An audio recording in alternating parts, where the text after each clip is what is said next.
काली रात।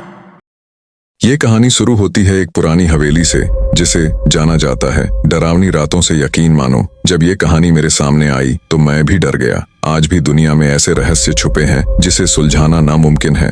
तो कहानी कुछ इस तरह शुरू होती है। दो दोस्त थे, रघुनाथ और सारिका। दोनों को रहस्यमयी और पुरानी जगहों की ओर एक अनजानी खिंचाव था। उन्होंने सुना था कि पुराने किले, मंदिर और हवेलियां अक्सर किसी न किसी रहस्य को छुपाए रहती हैं।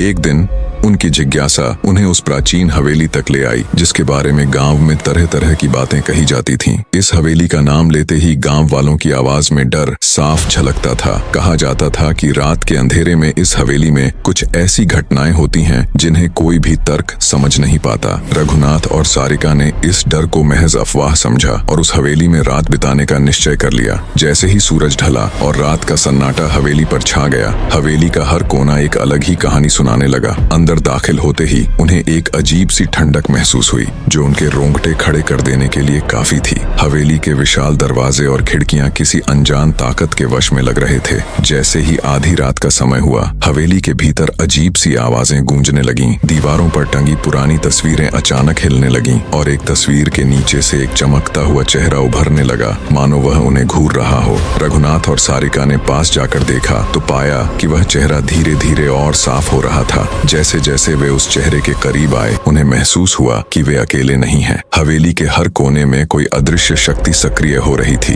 अचानक हवेली की दीवारों पर अजीबोगरीब चित्र उभरने लगे, मानो कोई अनदेखा हाथ उन्हें खींच रहा हो। तभी एक काले साए ने उन्हें घेर लिया और हवेली की हवा अचानक से भारी हो गई। रघुनाथ और सारिका ने तुरंत वहां से भागने की कोशिश की, लेकिन दरवाजे अपने आप बंद हो गए, जैसे कोई उन्हें कैद करना चाहता हो। हवेली की डरावनी ताकतों ने उन्हें घेर लिया था और उनकी चीखें हवेली की मोटी दीवारों में दबकर रह गईं। अगली सुबह जब गांव वालों ने हवेली में जाकर देखा तो वहां रघुनाथ और सारिका का कोई भी निशान नहीं मिला। हवेली की इस घटना ने गांव वालों के दिलों में और भी खौफ भर दिया था। अब कोई भी उस हवेली के पास जाने की हिम्मत नहीं करता, खासकर रात के समय। हवेली का रहस्य और भी गहरा हो गया था और वहां जो कुछ भी हुआ वह अब तक अनसुलझा ही है। स्टोरी में मजा आया हो तो चैनल को सब्सक्राइब कर ले ताकि जब भी मैं कोई नए वीडियो अपलोड करूं तो आपको नोटिफिकेशन मिल जाए।